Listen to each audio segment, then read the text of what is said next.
Welcome to Make Your Mark Live. My name is Mark Moyer, and I'm excited to have Beebe on board today, hailing all the way from somewhere way out west and a hell of a lot warmer than where I am right now. Thrilled to have you on board, Brett. Thanks for having me, Mark.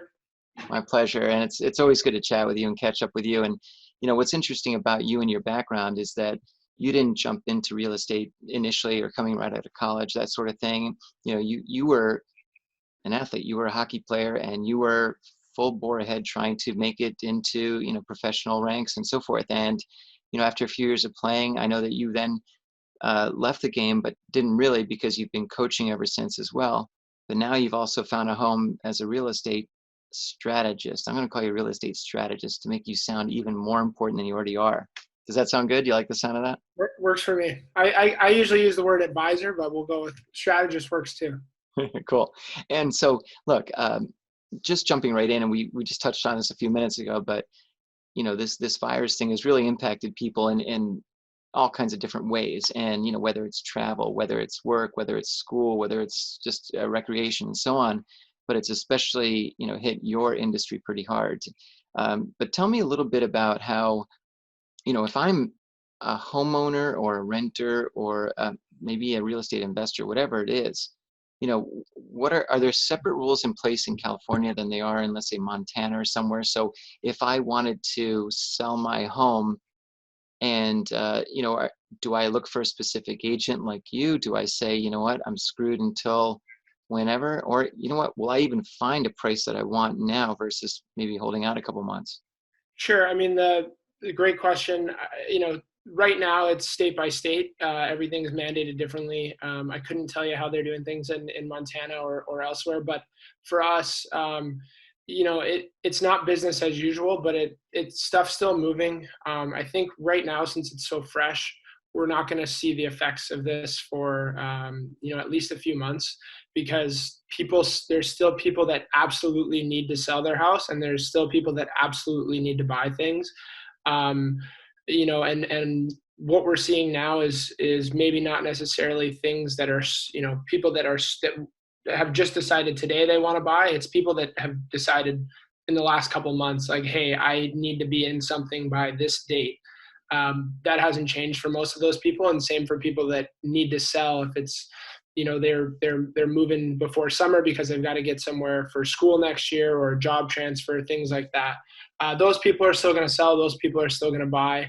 But people that are looking to move up to the next level of, maybe they're going from a townhouse to a single family or an apartment to the next level, whatever it is, a lot of that's probably going to be put on hold. If it's not a necessity, people are probably going to wait a little while.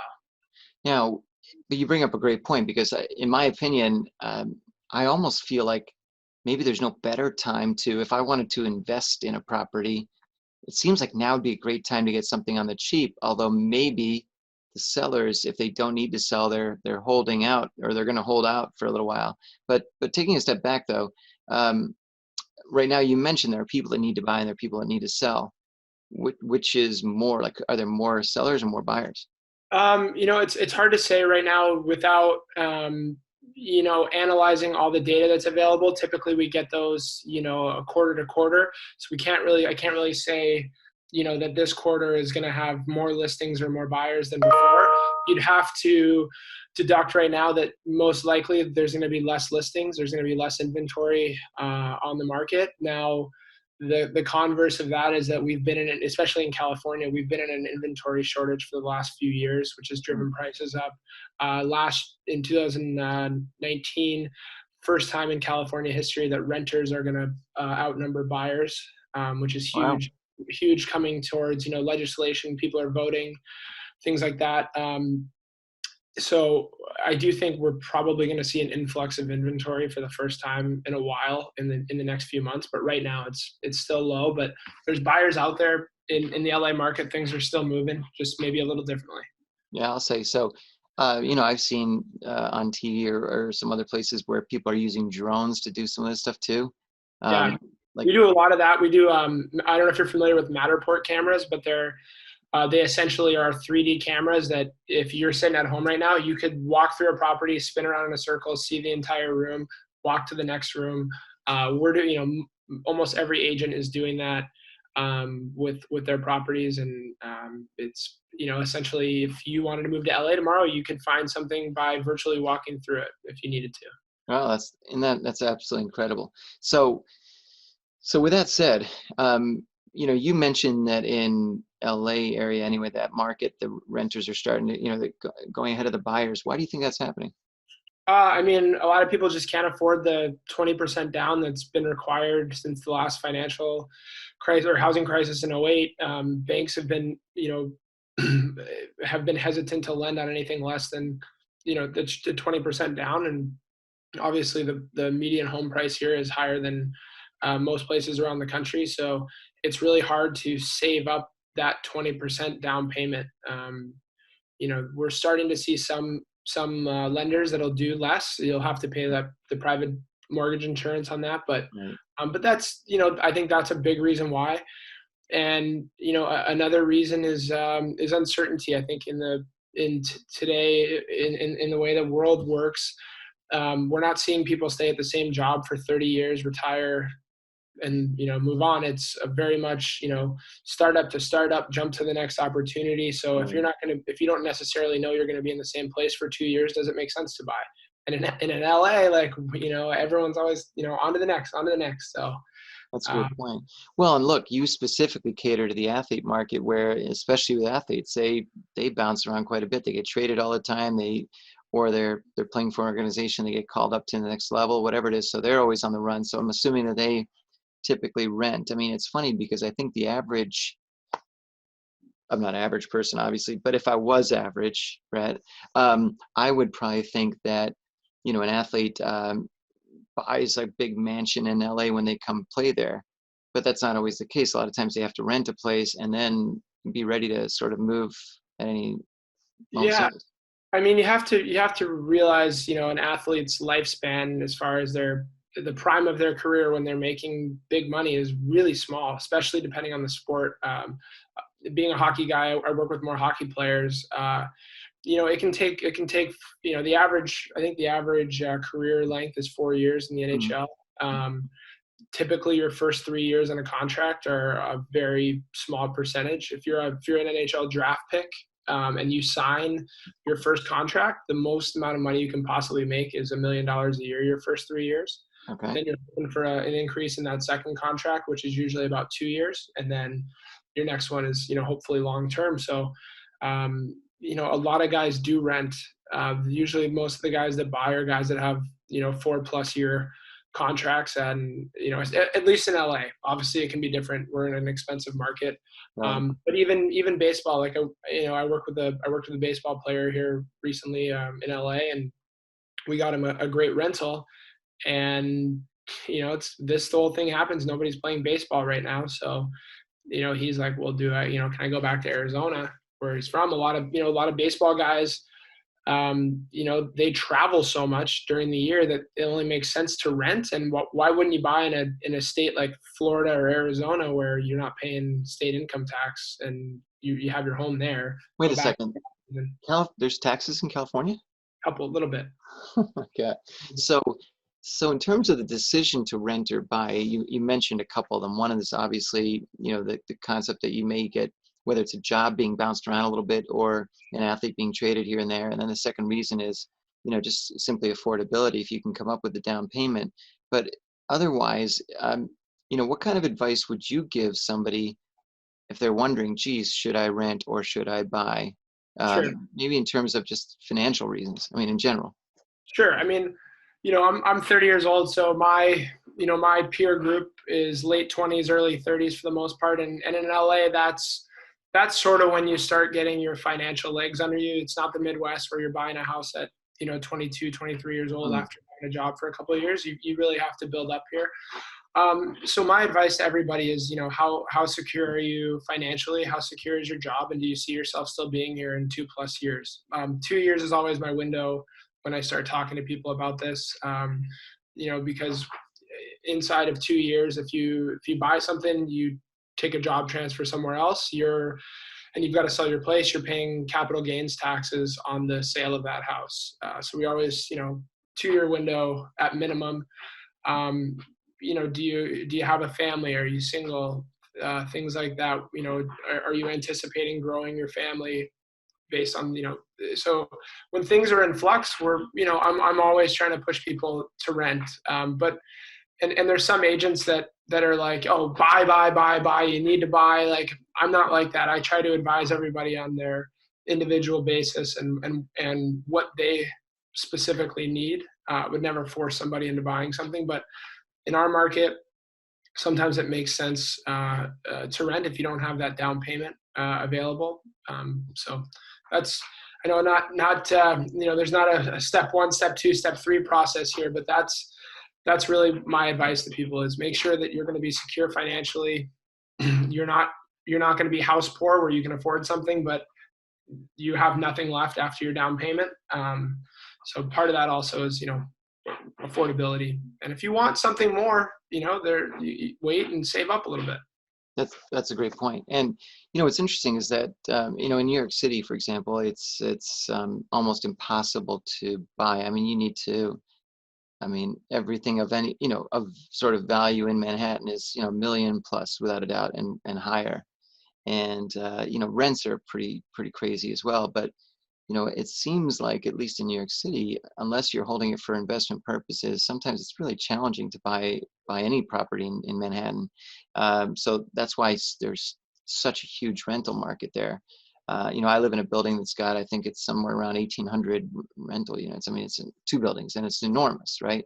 But with that said, um, in terms of investing in or buying a property and so forth, I think one thing that always drove me bananas, and especially whenever I watch those home shows where they say, well, my budget is 400,000, right?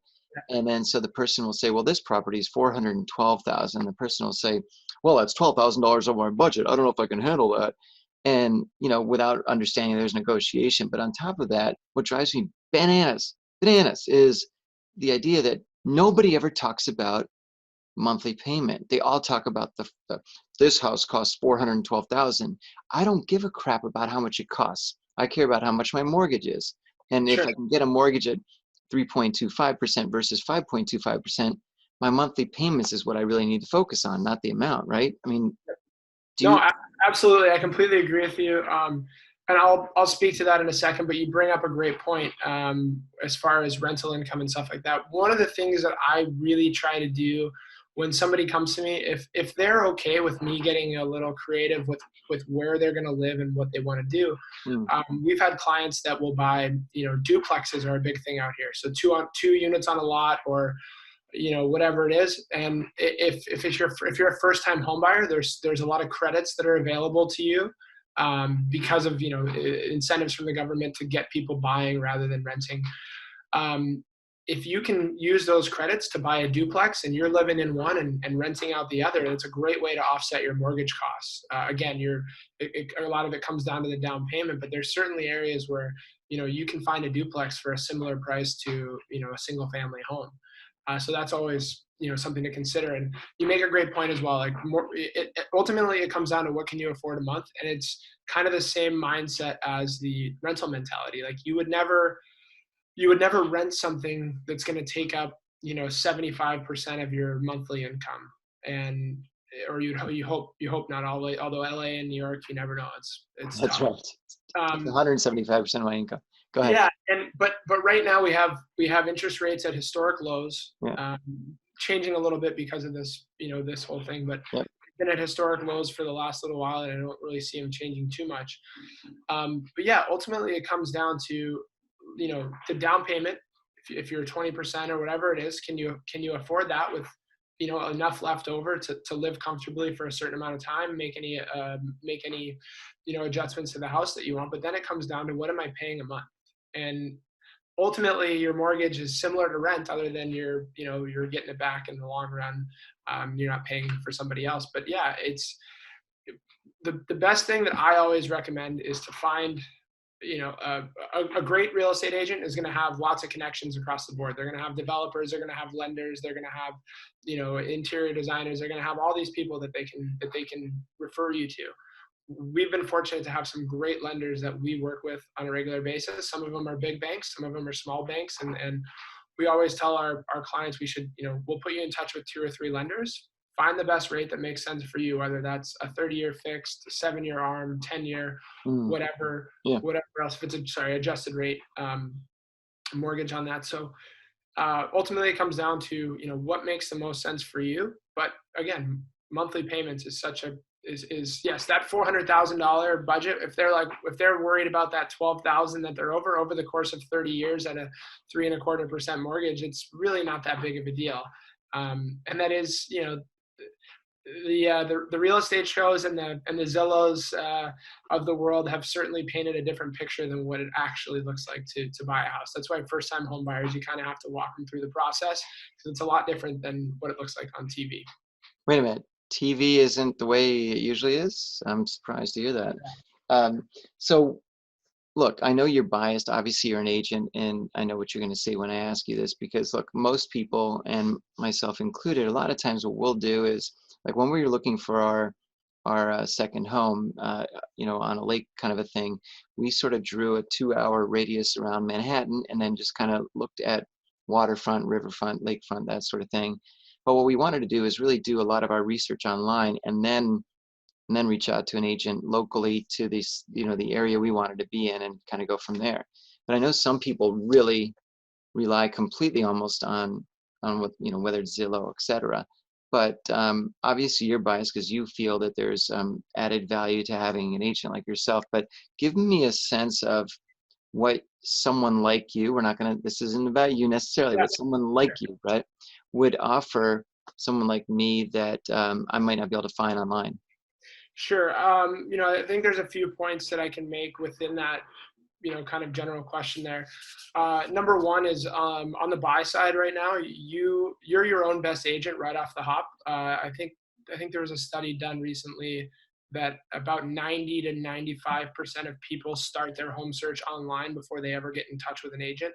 So most people have a general idea of what they want, where they want to be, what's important to you. Like, how much, how many, essentially how many bedrooms you want. If you want to be on the lake, if you want lakefront or if you want to be a little bit further in, things like that. So that's essentially your roadmap, right? You've got the direction that you think will get you there, and to get you what you want. Now, it could be simple as saying, hey, look, this is the house I want. I know I can afford it. It's exactly where we want to be. Like, I'm just going to call the listing agent and I'm going to have him do the whole deal. And that's it. Like some people, it's that simple. Right. We've done that before. But if you are not 100% sure, you're not, hey, I want to go see a few properties. I don't really know the area. Why is this one priced at, 500,000, but this one's priced at 400,000? Mm. Is there a deal to be had if it's been on the market long? Things like that. Having an agent that is an area expert is invaluable in a lot of ways. One, they can talk you through the pricing. A lot of times they have relationships with other agents. Maybe there's a distressed property that, hey, that value that says 600,000 it's listed for. This guy needs to sell it fast. Without an agent knowing that information, you might be overpaying for that property. You know what I mean? There's certainly off-market opportunities. We have a couple of them right now because of the whole pandemic. We have multiple listings that are signed that we're not going to bring out necessarily unless until this thing's over. But if you're moving to LA and you call up agent X and they're like, hey, you know what? I know there's an agent that works that area a lot. Maybe they have something that's not listed online. They call me and I'm like, you know what? I do. I have something for 2 million in Hermosa Beach, 2 blocks up from the water. We weren't planning on bringing it out till June, but hey, if your guy's interested and wants to buy it, let's do an off-market deal. Mm. Happens all the time, and that's really where a lot of the value is provided now, especially because of how much is available online to the average person via Zillow, Redfin, etc. Got it. So, I'm guessing this makes things a little bit more challenging for someone like you. But at the flip side, it's funny. Just a quick little side story.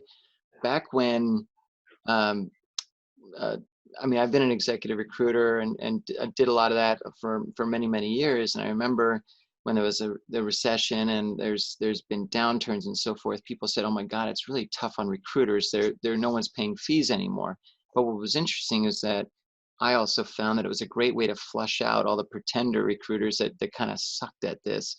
And, the ones that stuck around were the ones that really pivoted out and benefited in the end. And I think that this whole pandemic stuff is probably going to flush out a lot of the agents that, were kind of like winging it and doing this as a hobby and hanging out, and they have a regular other job and they don't really care and whatever. So, I mean, do you see any of that happening or not necessarily? Yeah, absolutely. I mean, it happened in 2008. I wasn't an agent at the time. I was still playing hockey. I was, much younger, but um, in our area specifically, 10% of the agents do 90% of the business. Wow. So, yeah. So, um, you know, there's certainly a huge difference between someone who does, 1, 2 deals a year because their family needs to sell something or their buddy calls them and says, "Hey, let's do it." Obviously in this market, kind of the same thing as in New York. Most stuff is, on the higher end. So you can make a decent paycheck off of a couple deals, but to really build a business here, it takes process. We always say, we can never control the outcome of a sale, but we can control the process of it. And good process usually breeds good results. So if you have somebody that that only does those 1 or 2 off deals, those probably aren't going to be happening for a while, and they're going to be needing another source of income, or they're going to need something more full time. So yes, I do think you're going to see a lot of people that fall out. And you mentioned how it created new opportunity for you. I think the only people that are going to come out of this, whether it's real estate, recruiting, teaching, anything, the only way you're going to come out of this whole thing is if you evolve, and things are not going to go back to the way they were. It just doesn't happen like that. There's going to be a new normal, and whoever creates that new normal is going to be the one that comes out of here as a winner, I think. Well, I agree. Well stated, Brett. So speaking of those real estate agents, now I want to go in one direction in a minute, but first I want to ask you just a question I'm curious about. If I wanted to, I'm out in LA, let's say, and especially in this environment, I want to buy my first home. Are there certain strategies or tips or ideas you have for me to be able to maybe qualify for a mortgage more easier? Are there certain things where, let's say I don't make a certain amount of money, but if I have this instead, or do I need to earn a certain multiple, or how does that work out there especially? Yeah, I mean, ultimately it's a similar situation where, really good lenders are going to be able to help you get creative with getting a loan. I can't sit here and tell you it's black and white. Like, you need to have this much money. You need to be, making, X amount of dollars for this much time. Typically they're looking at what your income's been for the last, 2 to 3 years, what you anticipate making in the future. Lending has gotten much stricter over the past 10 years, 12 years. So kind of, you're sort of seeing a little bit of a pullback on that, and they're getting a little bit more liberal on how they do that, which has been good.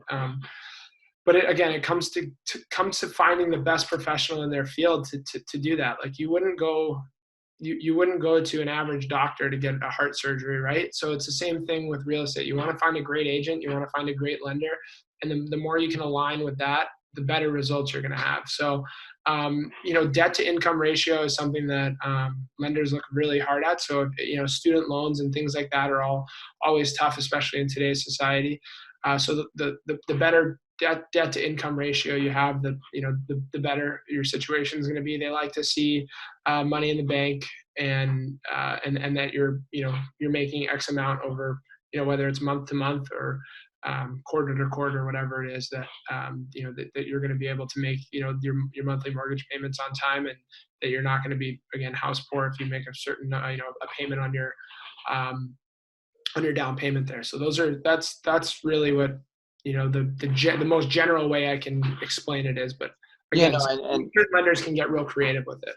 okay, so speaking of lenders, super fast. I don't want to dwell too much on this, but is there such a thing as some are much better than others? And if so, like how on earth would I ever know? I mean, would I have to pretty much rely on my agent to recommend? And with that said, are there some, agents that I'm assuming have sort of buddies in the lending business that I don't know if there's some things that happen under the table, over the table, around the table, whatever it is. But, I guess what I'd want to know is, you know, I have no, I mean, I'm very good at How do you numbers, know but you're getting the best? How do you know you're getting the best deal without yeah, right. just putting your trust in somebody? Um, in California, we are not able to get any sort of kickback from lenders or in that world. Does it happen? I'm sure it probably does. Yeah. In the 3 years that I've been here, we've always done things by the book. The value that lenders provide to me is that they're going to get my client the best possible deal, and then that client is going to go tell their friends, hey, Brett not only found us a great house, found us a great lender that got us a great rate, and walked us through the process, and there was zero issues. So when you do that consistently, that's how you build the business versus how you have the one-offs. So um, we typically, like I said, we'll tell our clients, even though I have a great relationship with a couple lenders, we will say, hey, look, we're going to send you to two, maybe three. If you want to go pick somebody on your own to compare that to, you're more than welcome to do that. It's really not that hard to find reputable lenders online. But we very rarely have had anybody that says, hey, I found something better. The other thing is that the relationship that we have with a lender, I can pick up the phone and call ours at any time and be like, hey, what's the status of this? Hey, can we push this through? Hey, I'm putting in a really competitive offer. A typical escrow period is 30 days. A loan period is 24. Mm. I have such faith in my couple lenders that I can say, hey, look, we need to do 17 days or we need 14 days with this file. Is it possible? And Okay. that can be the difference between us getting an offer and us losing to somebody else who can do better. So, again, it's the trust factor. Hopefully they trust me enough to say, hey, look, I'm going to steer you in the right direction. But we always, we would never say, hey, you have to use this person or you're not doing a deal with us. Gotcha. Great answer. And so shifting gears a little bit more, is there, and I know you're not a lender and so forth, but I'm sure you know some of this, are there specific types of, let's say, people's background, not backgrounds, but like, should I be looking at a 30-year fixed versus a 10-year arm versus a what? I mean, what are there certain sort of Yeah, situations you recommend? absolutely. That's a great question. Again, comes back to your situation, right? Are you in an entry level job position where, look, hey, this is going to be your first home. You're buying a 2-bedroom. Let's just say I have a client I can use for example. Mm. A girl that I know, she's has a boyfriend, not married, wants to buy because she's tired of paying rent. Just wanted a 1-bedroom, 1-bath in Santa Monica, close to her job. So Mm. we found her one for, I think it was 500,000, and it made sense for her to get a 7-year arm because realistically, she's 30 years old, um, probably going to be getting married at some point, probably having a joint income with her, future husband, and they're probably going to need to buy a bigger place. So they're not going to be in this thing for 7 years. And if they are, we can always refinance, but Sure. it does get you a lower rate. So you're paying, instead of paying 3.25, you're paying 2.8 or 2.75 Sure. on that. So again, depends on your situation. If it's a family home where you're like, hey, I've got 3 kids, I'm not moving out of here until I'm retiring. Let's get that 30-year fixed. And, if Right. we pull out money down the road, we will, and we can refinance. But again, situational, but there's certainly, that goes into, taking into account when we're working through that process. That's awesome. So I think you've already listed about 28,000 reasons why someone should use people like you, right, Brett? I I hope so. Well, again, there's certainly I feel like now that I've been in the business, there's certainly a reason why real estate agents can get a bad reputation.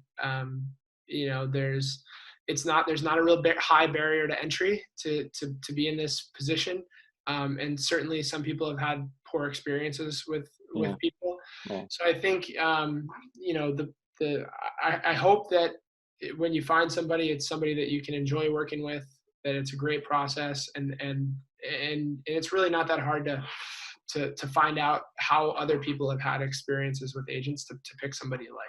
Well, so speaking of barrier to entry, I want to talk a little bit about your background because you know, and you know this already about me, Brett. I'm very big on the whole concept of athlete transition, and especially for those athletes who, you know, they were very good at their sport. They spent sort of morning, noon, night, you know, 24/7 on their sport, and then they're out and they're like, wait a minute, what am I going to do now? Um, Mhm.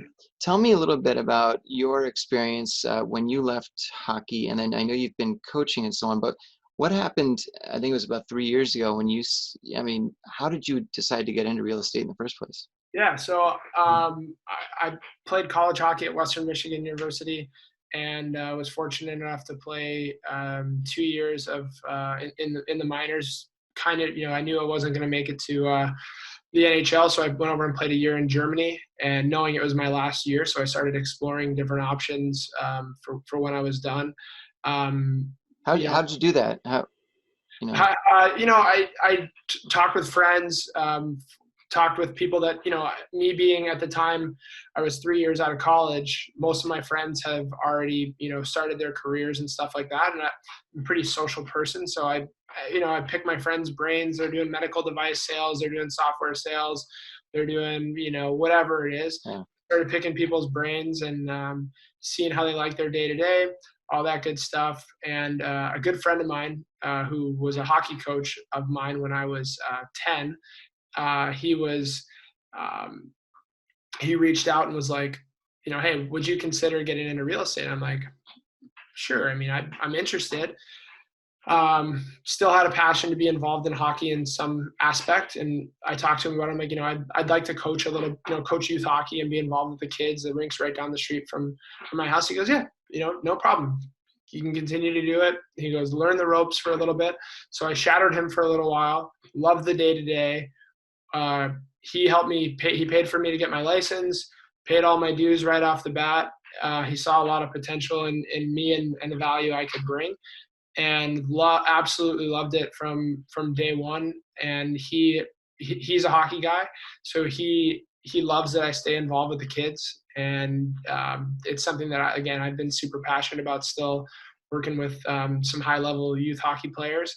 And Ryan Shaw is his name, the guy that I work with. He was already very, very successful in the business, doing about $30 million of transactions a year.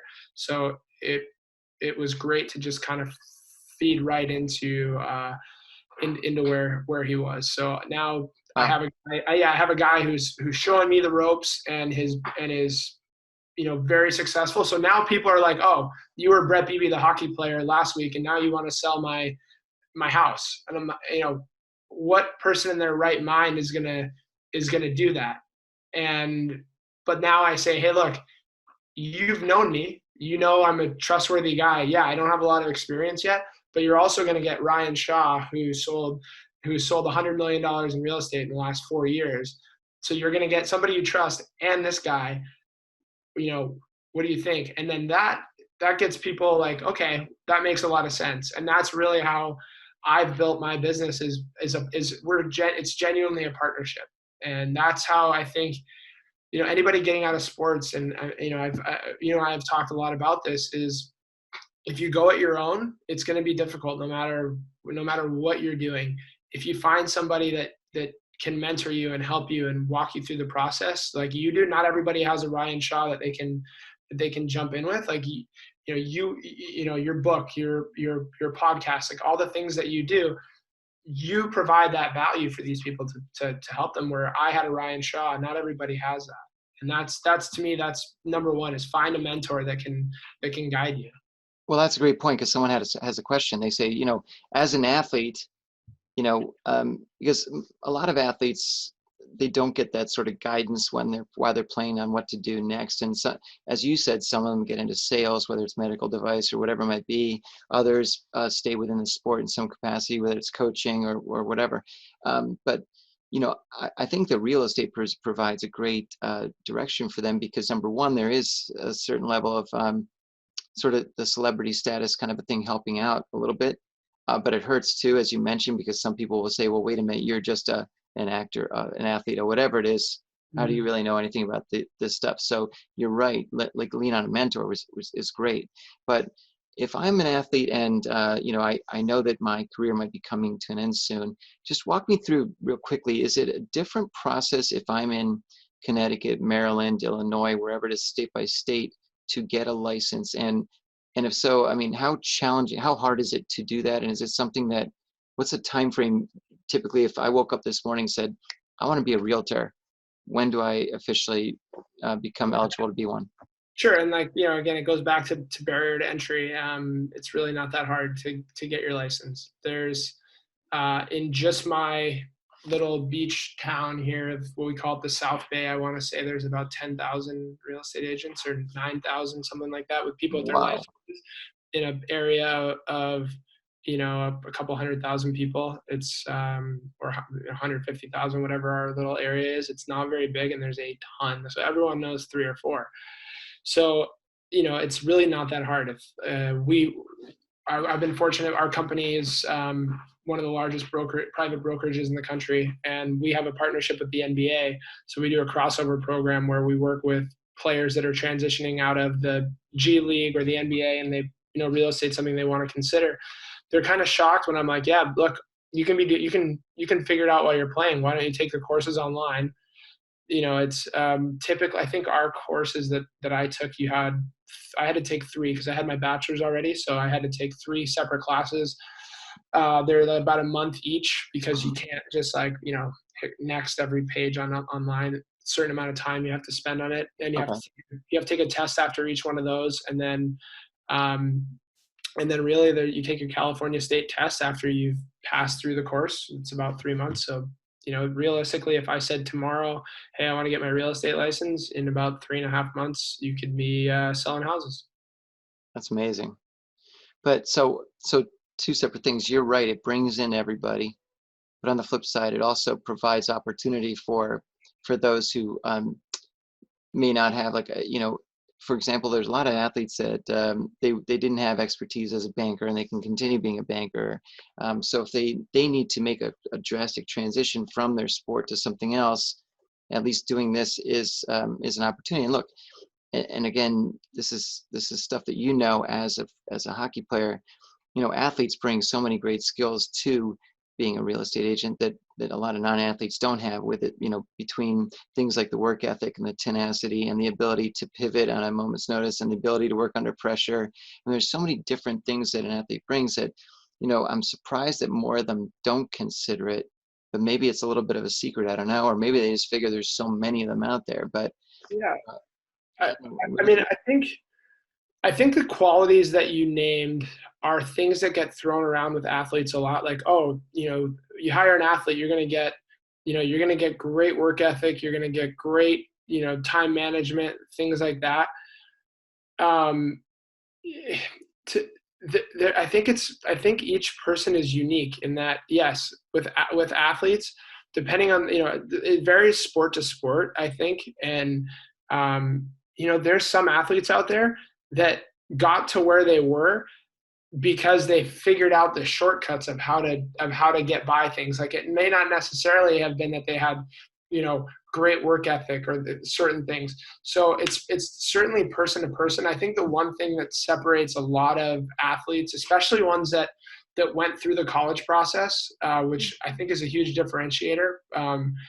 So hockey is one of the sports where a lot of guys don't go to college. They Right. play junior hockey and their whole focus is on hockey, and then they play their whole career. And then they're like, well, I didn't really learn a whole lot. Or, basketball, a lot of guys go to school for 1 year. And I definitely don't confuse a degree with having being smart or anything like that. There's certainly guys that didn't go to school that are a lot smarter than others.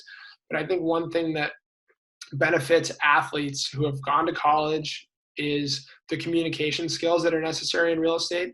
Yeah. Um, as a college athlete, you're communicating with your peer group, you're communicating with professors, you're communicating with lots of different people and in all different ways to make sure that you're on track to graduate, that you're getting all these things. I wouldn't say it's because you picked up a certain class in business that's going to make you successful in real estate. It's all the extra stuff. It's the interactions that you have on a day-to-day basis, because ultimately real estate, as much as it is about knowing the contracts, as much as it is about, the black and white issues of, hey, you have to do this on every contract, you have to do this on every sale, prospecting and building your brand and marketing yourself and all of those things, you have to be, able to present yourself in a really good fashion, which I think athletes do that because they, especially nowadays with how much, an athlete can make on the side by branding themselves, and how much influence they can have on people just by being a good person or being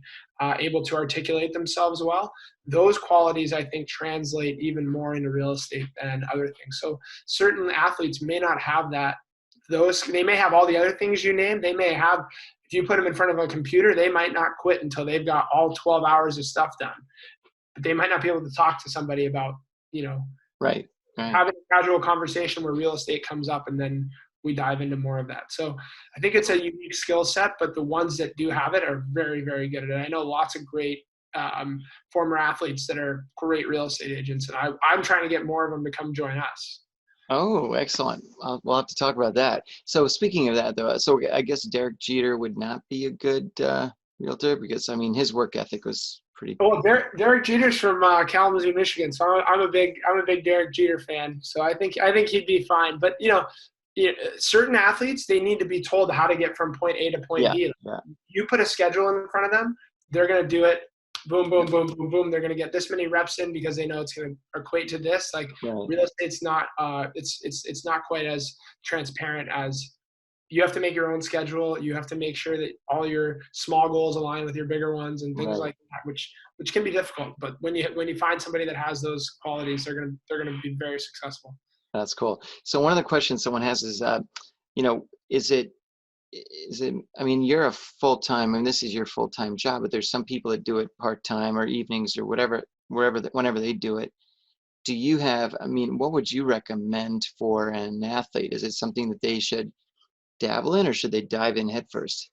Yeah, I think with the way things are now, I don't think there's really room for part-time real estate agents, at least in the LA market here.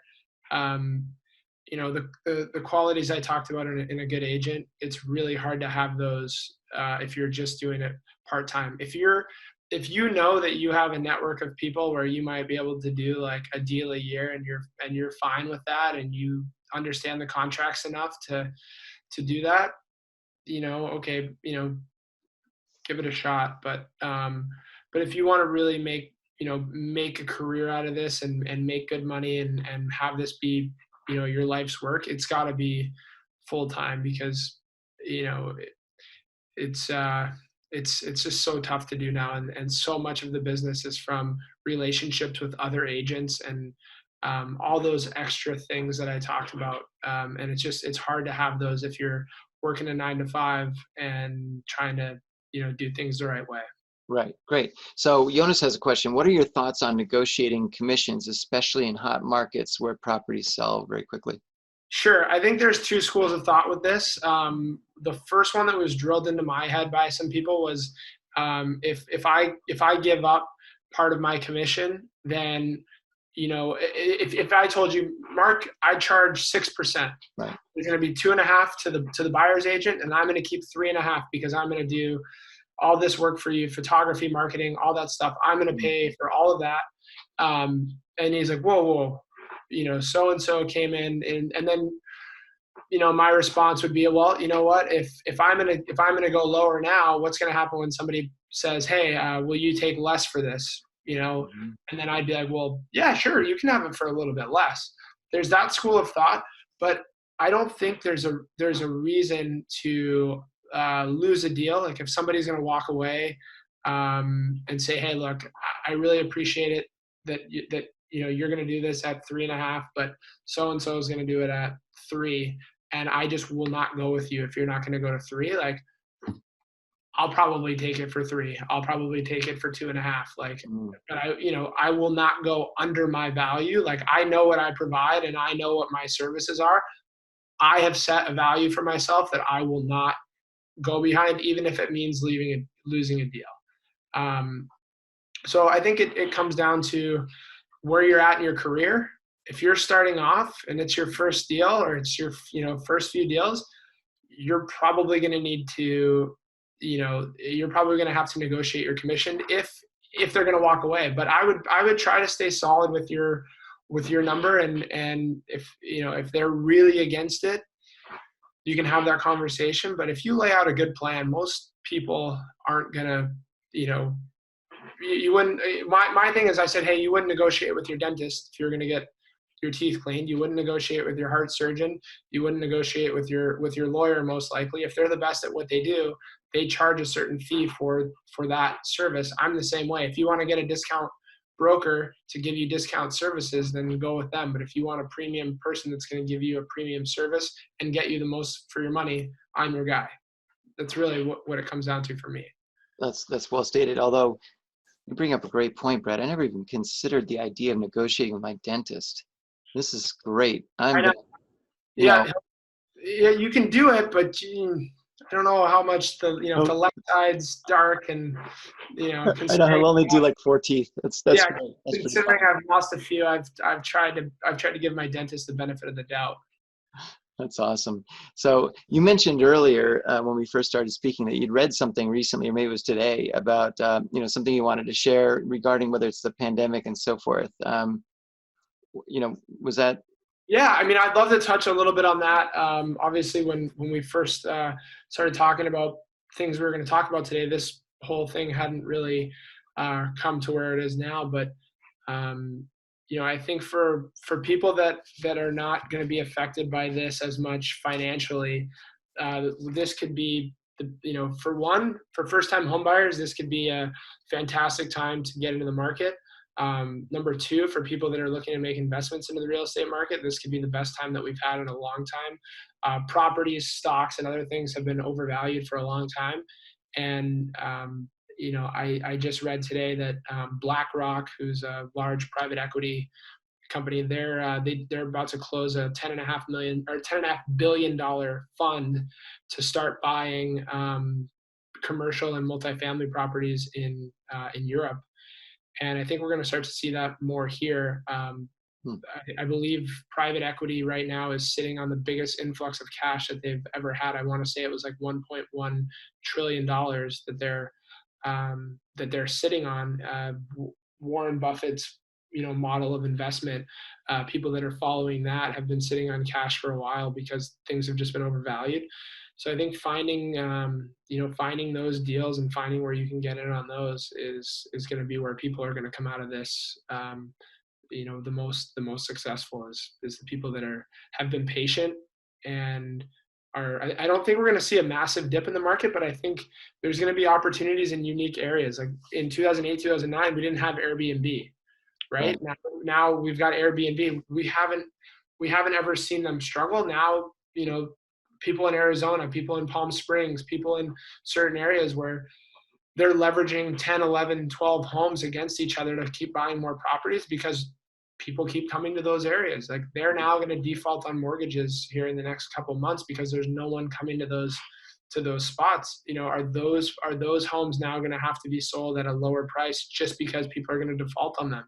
Is there going to be families who just cannot pay their rent in multifamily buildings where now the person that owns that building can't pay their mortgage on that building? Are they going to have to sell that? Things like that, I think, are where we're going to see a huge shift here in the next 6 to 18 months. Well, and that's a great point. And what's interesting about that is that on one hand, I kind of feel, whether it's guilty or bad or whatever the term is, over the idea of how can I don't want to say take advantage of, but benefit from this giant cluster blank of what's going on with the pandemic. And, I think that there will be many people that are able to benefit from this in a way that, whether it is, as you said, a great time to invest in investment properties that maybe are right now available at a nice little dip, that probably will rebound when this fog blows by and so forth. And I think that right now there are lots of people that are trying to position to figure out, well, what is going to happen in the next month or 2 months or 3 months, and how can they really jump back in. So especially in real estate, where there are so many instances of just what you talk about, where you might see this big beautiful hotel and say, wow, this place is magnificent, and then find out that they've got to close down because being empty for a month or two, they weren't prepared for that, or 3 months or whatever it is. So maybe it's an opportunity to jump in with people to buy that property again. I don't know. I mean, but Yeah, and it, it's such a tough feeling. I'm the most empathetic guy that you could meet. Like I always see the best in every situation. I see the best in people. And it's really hard to watch what's going on right now. My sister's a nurse. She's working with COVID patients right now. And I see so many of these people that are, and I see so many business owners, so many hardworking people that are just out of work and not able to do these things. I'm so empathetic to those situations. So yes, it's very difficult to think, how am I gonna essentially build a business around things that have failed. But this is not a unique situation in that market corrections happen all the time. right. Whether it was 2008, whether it was the dot-com bust, whether it was there's been times throughout history that this happens. And it's just about it's life. If you're gonna go in here and you're gonna clean up and you want to feel better about yourself, take your profits and go help people out. Take your goodwill will come because of this. It's this. Unfortunately, like, progress doesn't ever stop. The world, time doesn't stop. All of these things don't stop happening. You're not taking advantage of anybody. It's the situation that we're in. So if you can get past that mindset of, hey, it's so sad. It's like, hey, look, we're going to buy this thing. All the people that are living there, hey, you're fine. You don't have to pay your back rents. Like, here's what's going to happen. Move forward. There's certainly ways that you can be philanthropic with all of this and still do well with business. It's unfortunate to think about while we're still going through this and so much negativity is happening, but at the same time, like, business is still business, and you can still do good by people and do things the right way while still setting yourself up in the right way. So Brett, before we go, we got a couple minutes left. So one thing is really I need to ask you. You've been doing this for a little while now. Give me you've got to have at least one or two sort of stories of, like, crazy stories of people you've either shown a place to, or you walked people into a house and something was going on, or there has to be a couple of really wacky things, because I always imagine a business like yours. You may drive up to a property and it's like there's just crap in the yard. I don't know, something like that. Tell me something that's come up. I have one that comes to mind that when it happened, it just ruined the rest of the showing for us. Again, my business is still, like, I don't have a definite market yet. I have real high end. I have I've worked on deals up to like 10 million where I was assisting somebody, and I've done small ones down to 300,000. So I've seen properties that are legitimately falling apart, and I've seen some incredible properties. But the one that stands out the most is I was looking for a client, and we were looking at a house that was, I want to say, $8 or $9 million up in Palos Verdes, which is south of LA. Huge homes, big lots. And my clients are the nicest people in the world. They have 3 kids. They're looking for a great family home with a big yard and all of this stuff. And we find this one that looks great in the pictures. And normally when you go to these, it's just the other agent will show you around all that stuff. So we get there and the owner's there with the agent, and he goes, hey, I want to make sure that I show you guys my favorite part of the house because it means so much to me. And then after that, I'm going to head out. So we walk into the master bedroom, and the house is immaculate. It's like it's not the style that we were hoping for, but it's a beautiful home, a little dated. And we walk into the master bedroom, and there's a vault a vault, like turning the dial to like a bank vault almost. So we were all kind of looking around like, what is this? And he turns the vault, whatever, opens it up, and it's literally a safe that's probably 800 or 900 square feet, floor to ceiling, with guns, like gold-plated guns, like handguns, all sorts of stuff. Assault rifles, everything you could possibly imagine. There had to have been 250 to 300 guns in here, and they were all evenly placed along the wall. There was like grenade launchers, like I think in there. It was absolutely insane, like piles of ammunition. And I look at my clients and I'm like, and they're close friends of mine, and I'm looking at them like, I'm sorry. Like, and like the rest of the showing, it didn't matter. It didn't matter if everything in the house, the rest of the house was absolutely perfect. Like after having seen that, we were just like, can we get out of here? It turns out the guy was the owner was like a aerospace guy, had worked with government contracts and stuff, and had more money than he knew what to do with. And that was a safe room. Like there was cameras in there around the rest of the house, and I mean it was bananas. So that's probably the high end. On the low end, I've literally seen places. One great story is we were I'd just been talking to my inspector, and he was saying that he had just come from an inspection where the husband and wife got a divorce, and the husband wouldn't let the wife back into the house, and in order to keep her from getting in there, he had a bunch of dogs and cats, and he just kept them locked in the house and peeing and pooping all over the house. So nobody else would want to go in there. And he had to legit wear the inspector had to legit wear a gas mask to go in there and do the inspection for people. So you definitely hear some hilarious stories here where you just, yeah. Wow, that's crazy. So tying together a lot of loose ends here. I mean, look, we've gotten some great advice from you on not just whether to rent and buy, and mortgages and lenders, and the timing of the market. And I know there's no such thing or a good idea to time the market per se, but just talking about today and so forth. So I really appreciate all of this, Brett. And what's the best way if someone says, look, gee, I'm an athlete or a former athlete, I'd love to join your practice, or you know what, you're a really smart guy, you seem like a great agent, I'd love to work with you. What's the best way to reach you? Yeah, I mean, I'm happy to share my contact info. It's just Brett@RyanShawHomes is my email, and that's the quickest way to get a hold of me. The one thing, if there's athletes out there that are wondering what's next or whatever, shoot me an email. I talk to guys all the time about whether they're in LA or somewhere else. I still talk with a ton of athletes about how they can position themselves to be in this business, what they can do, who they should find to mentor them, things like that. I'm always available. Super, pretty responsive to my emails, although you might not think that, but yeah.